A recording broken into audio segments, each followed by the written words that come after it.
Radhe Radhe, Hare Krishna. How should I start? I'm very obliged and thanks for watching my videos. My blessings and my love to everybody in this family.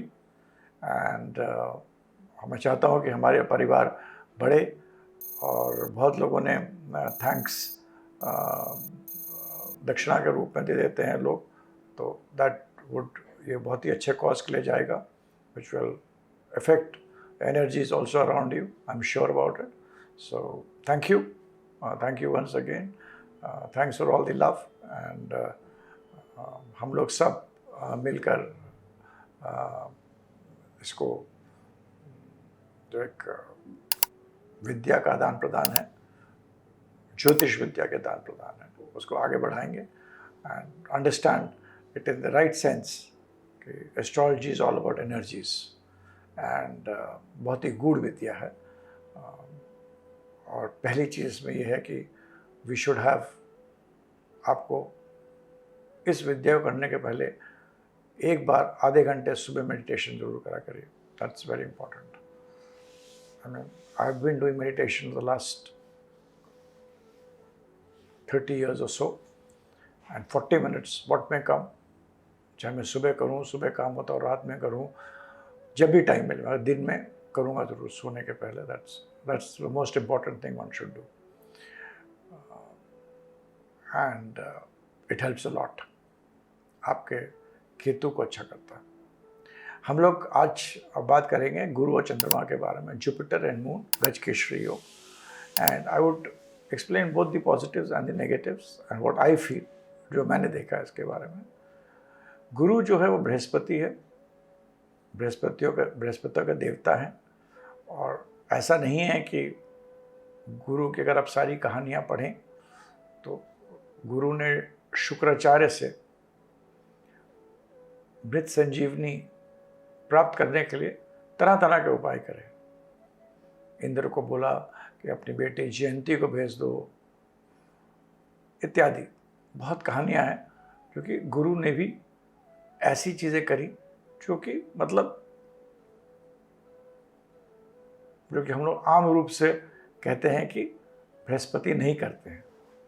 तो गुरु को हमें ये समझना चाहिए कि देवताओं के वो गुरु थे, देवताओं के टीचर थे।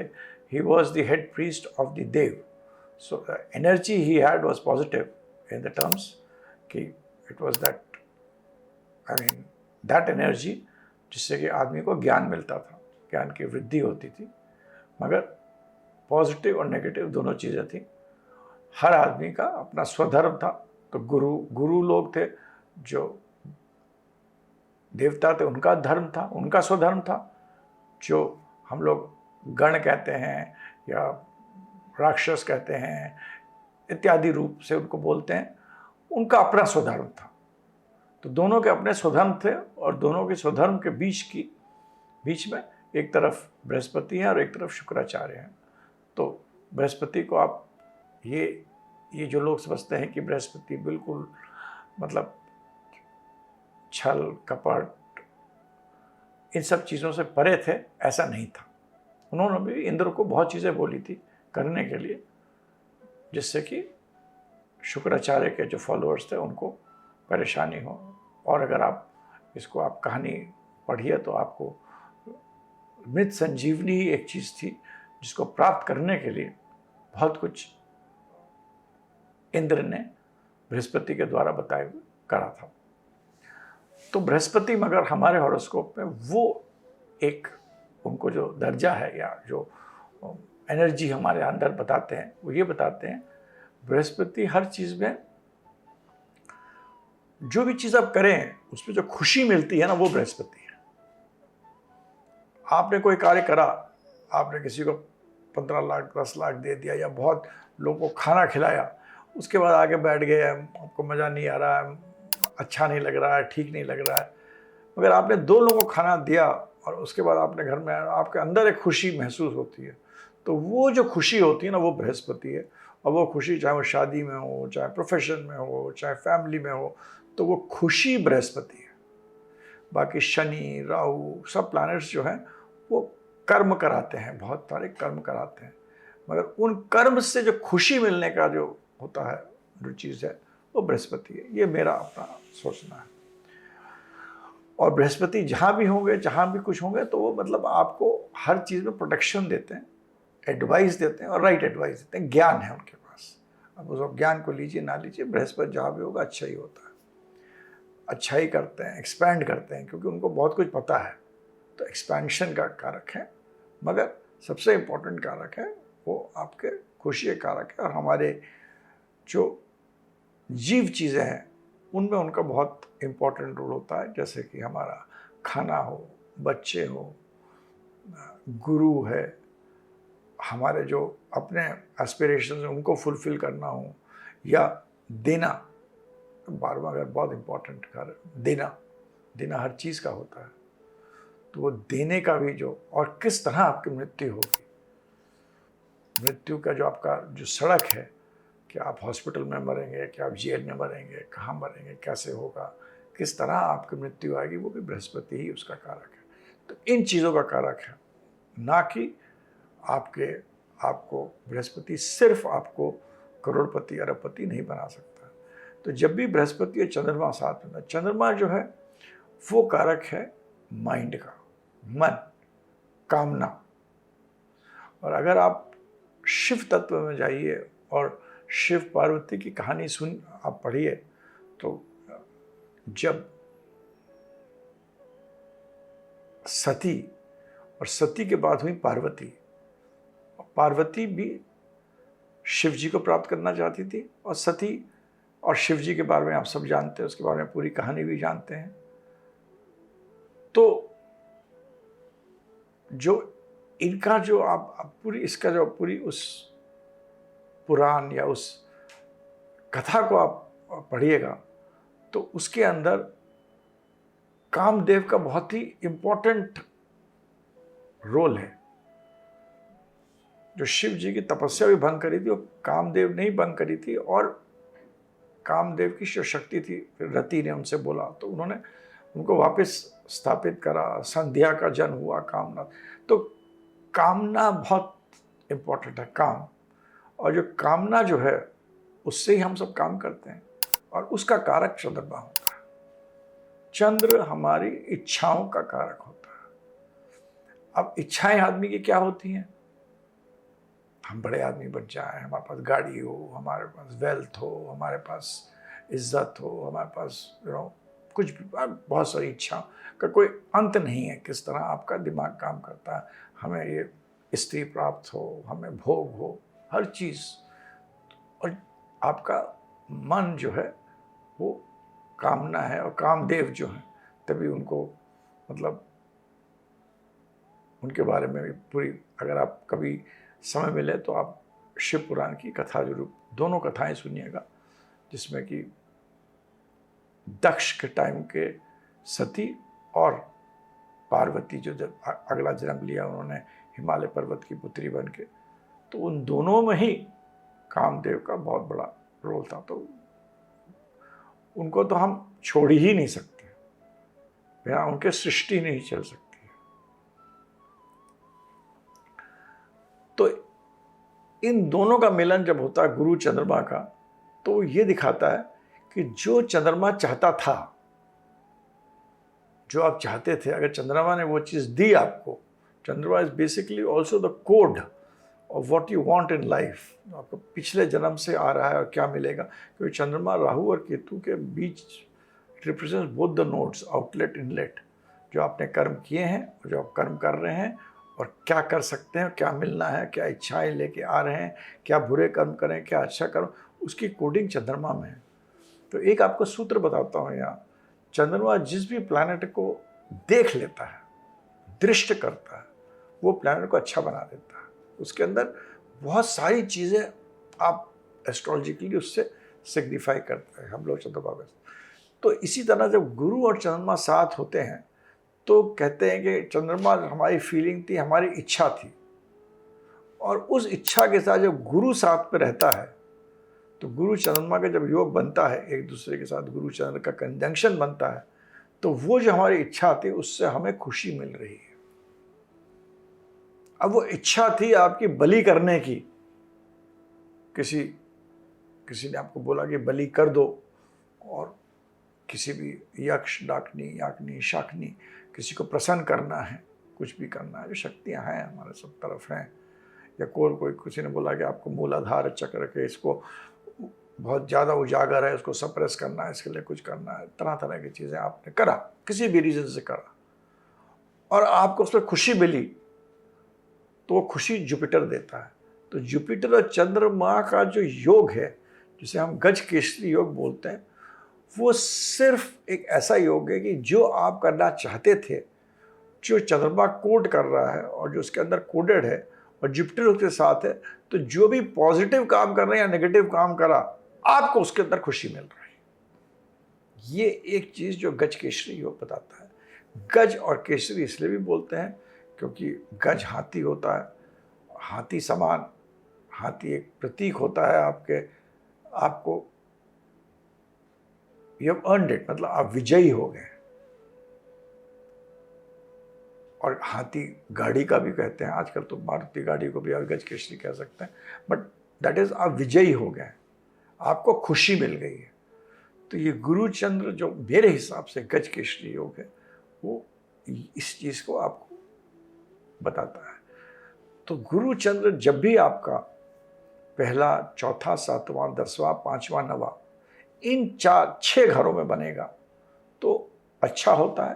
पहले में होगा तो आपकी कुछ इच्छा होगी वो पूर्ण होगी, चौथा में होगा तो आपकी माता से, मासस के, घर के चीज़ों में आपकी कुछ नाम होगा, 5वें में होगा तो आपकी इंटेलिजेंस, आपकी पढ़ाई लिखाई, हो सकता है फिल्म इंडस्ट्री में, हो सकता है आपकी क्या कहते हैं क्रिएटिविटी में, इन सब चीज़ों में आपका नाम हो सकता है। 7वें घर में हो तो बिजनेस में, अपने विवाहित लाइफ में।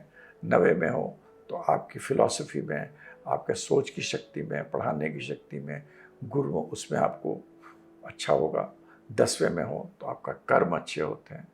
तो इन 6 घर में मेरे हिसाब से ये गज केसरी योग अच्छा होता है। बाकी सब जगह गज केसरी योग वो कोई इम्पैक्ट 6ठे, 8वें, 12वें घर में उतना इम्पैक्ट नहीं देता है जितना देना चाहिए। 12वें घर को मैं थोड़ा अलग मानता हूँ क्योंकि 12वें घर में आपको देने की शक्ति मिलती है। तो गुरु चंद्रमा जब 12वें में होता है तो आप देते हो। आज आदमी तभी दे सकता है जब उसका होता है। That also depends on the राशि एंड सो मेनी अदर चीजें। तो इस तरह आपको ये योग को देखना है। इस योग से ये नहीं देखना कि देखते आपने बोल दिया आदमी लखपति बन जाएगा, करोड़पति बन जाएगा। ये बस एक चीज है, उस जो घर की जो चीज है उसमें जो आपकी प्राप्ति है वो भी डिपेंड करेगा आपका उस घर का लॉर्ड वगैरह, वो आपको कितना स्ट्रेंथ है, वो जो घर है उसमें कितना स्ट्रेंथ है, उसकी कितनी बल है, वो आपको कितना दे सकता है। मगर जो भी देगा आपको उसमें आपको एक खुशी सी प्राप्त करे होगी। ये गज केसरी योग बनता है जब बहुत स्ट्रांग होता है। जैसे कि सबसे स्ट्रांग योग गज केसरी का बनेगा कर्क लग्न में। कर्क लग्न उसके हिसाब से आप मेरे को लिखिए नीचे कि आप बाकी जहाँ क्या देखते हैं। कर्क लग्न में जैसे बनेगा तो गुरु और चंद्रमा, कर्क लग्न में गुरु एक्सॉल्टेड होता है, चंद्रमा अपने घर का होता है। तो ये बहुत बड़ा गज केसरी, बहुत अच्छा योग बनता है। गज केसरी योग अगर हम राशि के हिसाब से देखेंगे तो आपके एरीज, लियो और सैगिटेरियस, ये तीनों जगहों में बहुत अच्छा देता है फल। आपको खुद को बहुत फायदा करेगा, राज्य में करता है और आपको नाम करेगा। पहले एरीज, लियो, सैगिटेरियस में।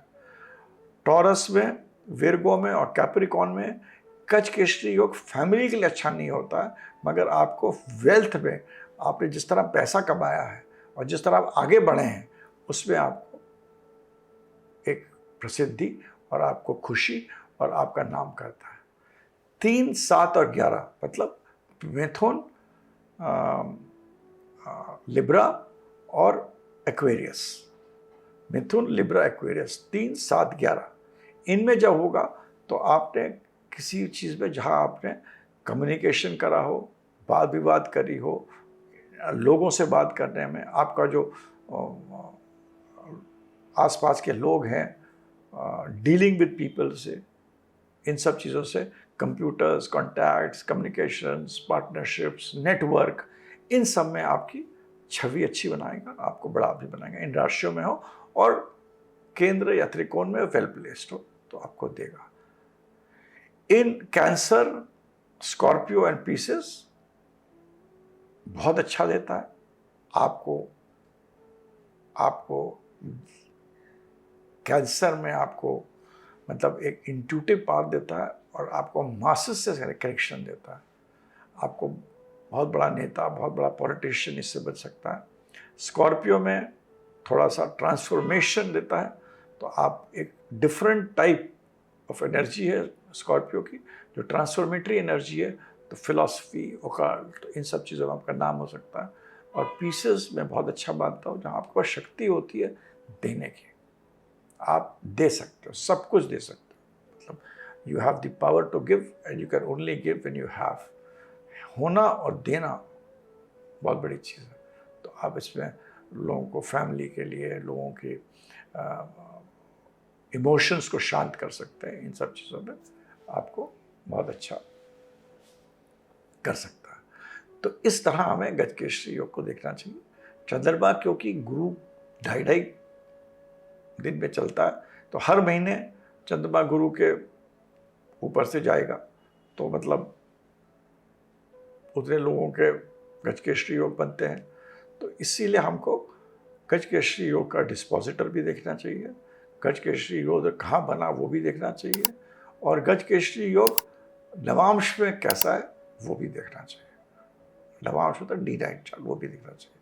गुरु चंद्रमा आमने सामने, मैं उसको बहुत बड़ा गजकेसरी योग नहीं मानता हूँ, या एक दूसरे के स्क्वायर में हो, हाँ, मैं उसको बहुत बड़ा योग नहीं मानता। हाँ, ये है कि आदमी को जो भी गुरुत्व होता है, एक खुशी होता है, जब गुरु चंद्रमा साथ होता है तो मैंने बोला वो हैप्पीनेस का स्टैंप लगा देता है।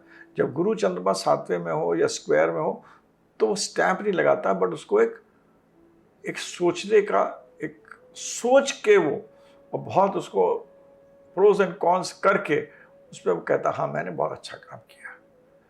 It gives a little conflict also. तो मगर ये क्योंकि ये गजकेसरी योग बहुत बार बन जाता है कि चंद्रमा का हुए, तो इसको हमें एकदम से प्रेडिक्शन जो लोग देते हैं वो गलत देते हैं। और इसके बारे में मैंने बहुत गूढ़ रिसर्च करी है। तो दूसरी चीज़ मैं इस गुरु चंद्र के बारे में बताना चाहता हूँ कि गुरु चंद्र जब भी साथ होता है, and it is also associated in certain राशिज विच आर लाइक से मिथुन राशि हो, या आपकी लिब्रा हो, स्कॉर्पियो हो, जो कि मूल त्रिकोण राशि नहीं भी है, और किसी भी राशि में हो, ये आपको स्कैंडल देने की बहुत शक्ति रखता है। कोई ना कोई स्कैंडल देगा, डिपेंडिंग अपॉन द हाउस, राशि, नवांश, अदर थिंग्स। ये कोई ना कोई किसी प्रकार का एक अचरज में डाल देता है, स्कैंडल भी देता है, मैंने देखा है। हो सकता है स्कैंडल हो, अब बच रहे हैं पॉलिटिशियंस के लिए होता है कि भाई नाम खराब हो गया पब्लिक में, कुछ अब हो गया, एकदम से कुछ इशू हो गया, कुछ लोगों का होता है रिलेशनशिप्स हो जाते हैं, वो स्कैंडल हो गया, कुछ लोगों के फैमिली के अंदर स्कैंडल्स हो जाते हैं, कुछ लोगों का financial scandal. It gives an kind of a scandal also. ये आप इसको अपना के देखिए, इस चीज़ को देखिए अपने, और उसको ट्राई करिए। जब भी ये प्रभावित होता है ट्रांजिट से, दशा से, ये दोनों चीज़ दिख रहा है। और दशा में चंद्र लग भी जरूर देखिए। जब भी आप गुरु चंद्र को जब भी देखते हैं, चंद्र लग से भी जरूर देखिए। चंद्र हमारा बहुत इंपॉर्टेंट प्लैनेट है, तो दैट इज़ वेरी इंपॉर्टेंट। और मैं इसलिए कहता हूँ क्योंकि गुरु चंद्रमा में आप ये देखिएगा कि इसकी मैथोलॉजिकल स्टोरी है, इन संक्षिप्त में जो बताता हूँ। चंद्रमा ने, जो गुरु की वाइफ थी तारा, वो चंद्रमा के साथ चली गई, लुप्त हो गई, चली गई, साथ रहे, और उनके साथ उनका विवाह, और उनके साथ उनके संपर्क में आने से, एक दूसरे से प्यार जो भी था, उससे उनको बच्चा भी हुआ जिसका नाम बुध था। तो गुरु को चंद्रमा तो कभी भाया नहीं, तो बाद में स्टोरी में विष्णु वगैरह आ गया। तो जिस आदमी की बीबी को आपने लेकर, राइट, आप उसके साथ रिलेशनशिप बनाए, तो दो चीज़ें हुई। एक तो चीटिंग हुई, और दूसरी चीज़ हुई अनएथिकल हुआ। मतलब आपने मांग के नहीं लिया। पहले ज़माने में तो ऐसा होता था, अगर औरत कहती थी कि मेरे को इस पुरुष के साथ संभोग करना है, तो आदमी बना नहीं कर सकता था, वो ऋषि भी बना नहीं कर सकता था। हमारे वेदों में आप पढ़िए लिखा हुआ है कि इस तरह की प्रथा थी। तो वो भी नहीं थी यहाँ। तो यहाँ सब चीज़ चुपके से हुई, पीछे से हुई। और बाद में एक स्कैंडल भी हुआ, लड़ाई भी हुई, गुरु ने शाप भी दिया, सब कुछ हुआ। तो बृहस्पति के पास भी अपनी शक्तियां थी और चंद्रमा चंचल है, ब्यूटी है। It is a kind of planet which cheats. चंद्रमा नक्षत्रों में भी आप देखिएगा, सबके 27 नक्षत्रों में बराबर जाना चाहिए, मगर वो रोहिणी से उसको ज्यादा प्यार है, वो रोहिणी नक्षत्र में ज्यादा दिन रहता है। और चंद्रमा के साथ हमारे को दक्ष की कहानी भी पता है कि किस तरह चंद्रमा को सेव करने के लिए शिव जी ने उनको धारण करा, जिससे कि वो तो मतलब उनका तो मतलब अंत ही होने वाला था, बहुत ही लीन स्थिति में हो गए थे। और किस तरह फिर शिव जी ने उनको धारण करके उनको वैक्सिंग एंड वैनिंग चंद्रमा 2 पार्ट होते हैं, उसमें शिव जी का बहुत बड़ा रोल था और उसमें भी इसी तरह की प्रक्रिया थी। तो चंद्रमा का ये एक गुण है और ये मैथोलॉजिकल स्टोरी है कि चंद्र की एक एनर्जी बताने के लिए ये कहानी है। तो जब भी गुरु चंद्रमा साथ होंगे, there will be some kind of conflict, some kind of scandal, some kind of issue which will happen, and specially if it is very strong, तब वो स्कैंडल वगैरह आपको दिखाई भी दे जाएंगे, depending on some other planets. तो ये चीज़ भी गुरु चंद्रमा के साथ है, जिसे हम लोग गज केसरी योग कहते हैं। तो ये दोनों चीज़ों को परिप्रेक्ष्य में रखकर पत्री को देखना चाहिए। इस गज केसरी योग को लोगों ने बहुत ज़्यादा मतलब बोल बोल के इसको मतलब जगह आपका गज केसरी योग, आप तो लखपति बहुत बड़ा, ऐसा नहीं है। इसको आपको हर चीज़ को परिप्रेक्ष्य में देखना और पॉजिटिव और नेगेटिव दोनों चीज़ देखना है। तो ये गज केसरी को इस तरह देखना है। ये मेरा अपना व्यू है, with all due respect to everybody else, this is my research। मैंने बहुत जगह देखा और ये मेरी सोच है। और ये चीज़ ऐसे किताबों में भी आप हॉरोस्कोप्स में भी आप देखिएगा, ये चीज़ आपको दिखाई देगी, specially in lot of charts of politicians, actors, etcetera etcetera. तो of course other planets do play a role always, but Gaj Kesari उसका हदम ये नहीं होता कि वो आदमी लखपति बन जाएगा और हाथी पे चलेगा और उसके सामने हाथ हो, ऐसा नहीं है। तो ये गज केसरी योग को इस तरह दोनों चीज़ों को देखते हुए इस परिप्रेक्ष्य में देखना चाहिए। इसके साथ I end this video. I hope you liked it and thanks a lot. Radhe Radhe, Hare Krishna, and I will meet you with a very good video next week sometimes. Thanks, bye for now.